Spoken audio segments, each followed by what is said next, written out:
Hey guys, welcome to my channel. Today I'm going to be doing the one marker challenge, and this challenge spoke out to me because I have a marker or two. That's the expanse of my collection.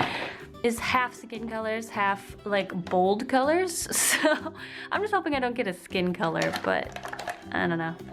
We'll pick that later. Right now I'm going to sketch something real quick, and then we'll have something to color. I'm going to sketch with my Prismacolor color erase pencils as always. And you probably should sharpen that. No! That color doesn't want to cooperate, so we're gonna use orange. And I'm just gonna sketch something real quick. Oh, I know. I'm gonna cover it, and if the first marker to fall out is chosen. Oh, there was a mess in there. That's not a marker. No way. Yellow, no, not yellow. Seriously. Sorry, it's not yellow, it's gold. Made a mess. Why yellow? Well, I guess it's not a skin tone, so I should be happy. I was excited to do this challenge because I thought it would be a very good exercise for using contrast in the way of textures instead of color. So sometimes you would color things, you would color a dark hair and light skin, you know, for contrast. But when you have only one color, that has to get your mind thinking, and you got to figure out how to make these two colors separate without using a different color. So you have to use either like lines or like a different texture. It all comes down to contrast, and doing contrast with one color is a little bit more difficult. So it has you experimenting with textures. So I was kind of excited for that. Oh, it's pretty dark. It's like the same color I sketched with, except a little bit more mustardy. But we can make this work. We can do, oh, I forgot that doesn't work. Anyway, we gotta figure out how to use this one color. So I think what I want to be the darkest is her top here, because it's a very simple shape, so I think if it's a bit more bold, it might look pretty cool. Color that in, very, very dark. Is that hair? I don't even know. It's a terrible sketch. That works.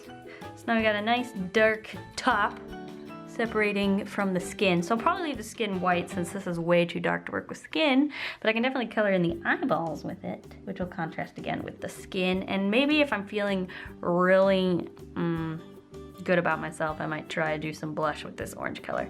But let's try, actually for the skirt, I'm thinking I might do stripes, which would be kind of fun. So if I like trace the outline of this, so I just get an idea of the 3D shape.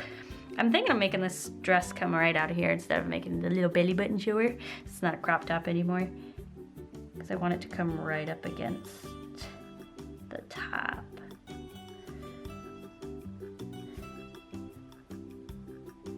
So I'm keeping, when I do stripes on like the body, I like to keep in mind the shape of like her tummy and then her legs, and like the way something that would have stripes on it would flow against your body. It's a little tricky, and you gotta think of people in a 3D space, but once you get the hang of it, I mean, practice makes perfect, but you gotta keep doing it, and eventually I think you'll get something you might like. This color's kind of pretty, it is not what I thought I was gonna have. For some reason, I had like a blue or a red in my head when I was thinking about doing this, but this is not the color. This is not the one I had in mind. I'm not sure what to do about this hair, especially since I made the hair overlap over her top, so I can't just color it in solid like I did with her top. So that's not gonna work. I can actually probably make her top darker if I go over it again. Try and add a little shading or something. It's hard when I film these live because I usually am either listening to music or repeating weird conversations I had earlier in my head. Like conversations you had with people a long time ago. Not like a long time ago, but like maybe a few hours ago. Ooh, I like the shading on that. That's what I really like about markers, and something I'm still getting used to and I still find exciting every time I do it, is when you go over it, it gets darker. It's like in Photoshop if you have your marker on multiply all the time. It's really, really fun to play around with. And it's definitely why I want to get more colors so I can experiment even more, but for now, I think I'm gonna make her lips bright gold. I think I'm feeling it.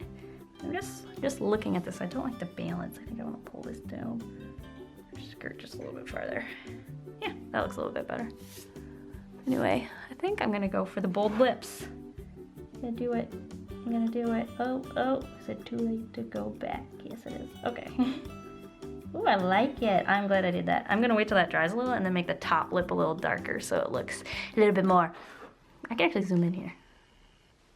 Me. You can see those lips. Look at them. Ooh, you can see the texture on her top a little better. Think about actually adding straps here. But I kind of like the top the way it is, so we'll see. Okay, I think that looks cool. Let's make it dark on the top. Just so it looks like that lip is facing down, so light wouldn't be hitting it as much as light would be hitting the bottom lip. Are you thinking what I'm thinking, Pinky? Oh, I like that. See, I never would have ever painted gold lips, so this challenge is already doing its job. I could give her like a halo and then leave the hair white. Or, oh, I'm sorry, I'm giving you a close-up on this Band-Aid. That's gross. Let's zoom out. Okay. Yeah, you're really like, why the heck does she have like a giant, enormous Band-Aid on her hand? What happened? We're not all invincible, I guess. It hurts. I made it about 4 hours without a Band-Aid on this, and then I went down to film and I was like, I'm not showing that to the world right now, so I covered that back up.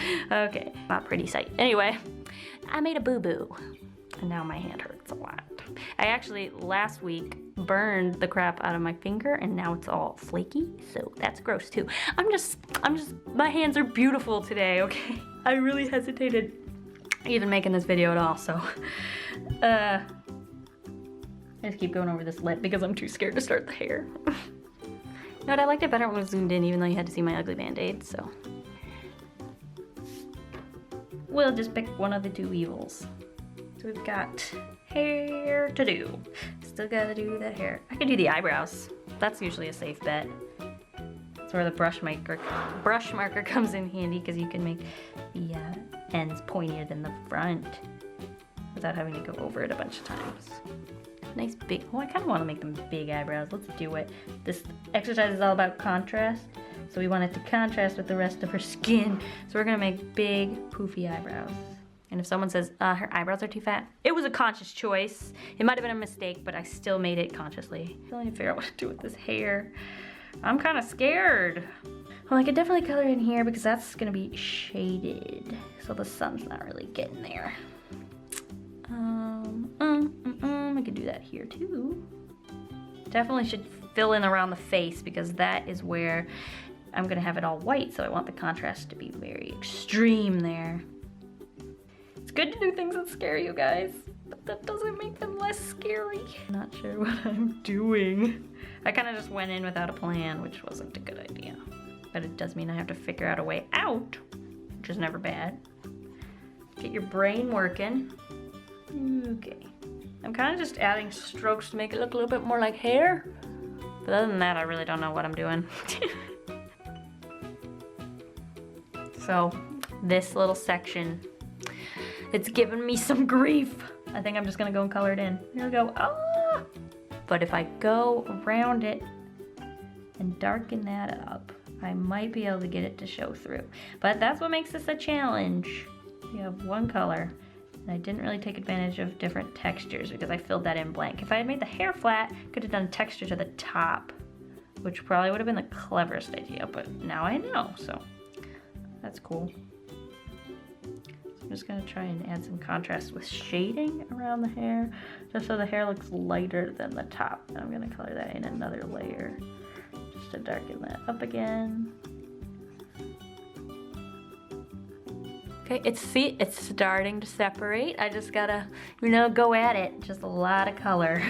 It's a little bit more work than maybe adding a texture would have been, but I think we should be able to get a pretty good result if I just keep going over it. See, like, look how dark and rich that color is. That's really pretty. I like it better than the lighter color. I'm liking it. I could go and add this texture now, so it's actually like a darker version of what the bottom half of the skirt is, but I'm not sure how well that'll show through. But let's go for it, let's try it, experimenting. Yeah, see, it's not showing too well, but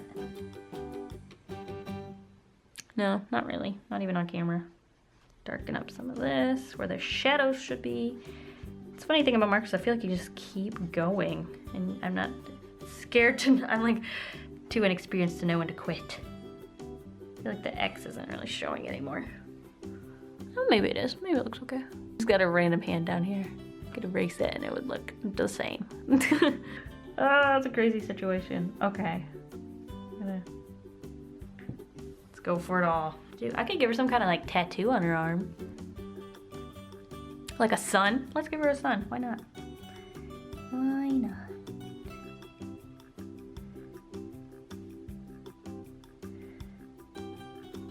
She really likes the sun.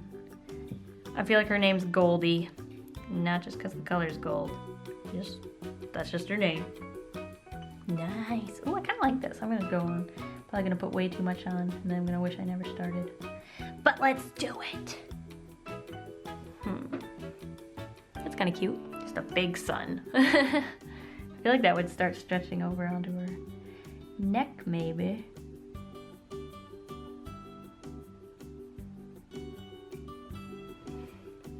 She's got a bunch of spots. Now the one marker challenges I watched, they definitely use some kind of ink. So I think I can go in and do that now. I definitely want to make her eyes like big and bold to contrast with all the gold. So I'm gonna make them crazy. I love drawing eyelashes. I think it's my favorite part of every drawing I ever do. It's just eyelashes. Add some liner to the lips. She's got a lot of hair. Okay, she is a very hairy woman. This is gonna take a little while if I use this thin of a brush. But 0.25 millimeter line. That's kind of tiny. And then this is where it's gonna really contrast between the hair and the top of the shirt. Especially since, like when I line art this shirt, it's not gonna be as textured with the line. So that's another way of contrast when I still only have that one color. But I feel like this is, well, I'm only using one marker, but I am using another color. The color's black. Well, I'm using black, white, and the gold color, but it's okay. And something I'm noticing is because I laid out such good groundwork when I was coloring the hair, this liner is a really easy step because all I have to really do is trace what I did earlier. And it still looks cool. Oh, I love when hair leaves a little spot that's all white. I just think that's cool. And I probably do it a little too often, but it's just one of those things that makes me happy and I like doing it. And art is there to make you happy, so why not do what you love anyway? Whenever I shade under the chin, like when I'm sketching, someone's always like, why does that woman have a beard? And I'm like, it's shading, it's under the chin, but I don't know. I can like see where they're coming from, but like when you're drawing something, you kind of get very attached to it and you see it the way you're meant to see it. And whereas when someone comes along and doesn't know what they're looking at, like you can't expect them to know, I suppose. Kind of mistake. Oh, I just made that way too dark. Why'd I do that? I was talking and I just added more shading. Now I'm seeing the beard, so it's okay. It's the playoffs. You can have a beard. I think I'm gonna add some linies down here. Oh, you can't see. I'm sorry. I like to draw wrinkles. I don't know if I'm very good at picking where they go, but I like to think I know what I'm doing, even if I don't.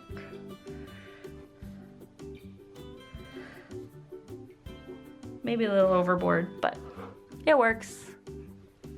And I think I'm gonna add little, sort of like it's, what's that called? When you like, when you're sewing and you like wrinkle up the fabric while you're sewing along. Sort of like a ruffle, but it's not because it's way up here. It's along the hem. I don't know what it's called, but I'm gonna add that right there. That's what that is. I don't know why it has to be an X, but there's one there now. I'm gonna make it overlap like they're two different pieces of fabric. Yeah, okay, I like that better. Anyway, we can add some in here. Just make it a little bit more detailed. I never know where to stop when I'm like drawing in a video. Like when I'm drawing normally, I'm just like, okay, I'm done. I don't feel like drawing anymore. But I'm always afraid I'm gonna stop too short. But I'm kind of happy with this. I kind of like it. Definitely suggest you guys try the one marker challenge. It's definitely fun and it's very much of an experience and experimenting. An experience and experimenting. That makes a lot of sense. Anyway, I think I am done. So I'm gonna let you guys go and I hope you enjoyed watching me draw this. Anyway, thank you guys for watching and I'll see you guys all next week. Hope you have a delicious evening full of waffles. Bye.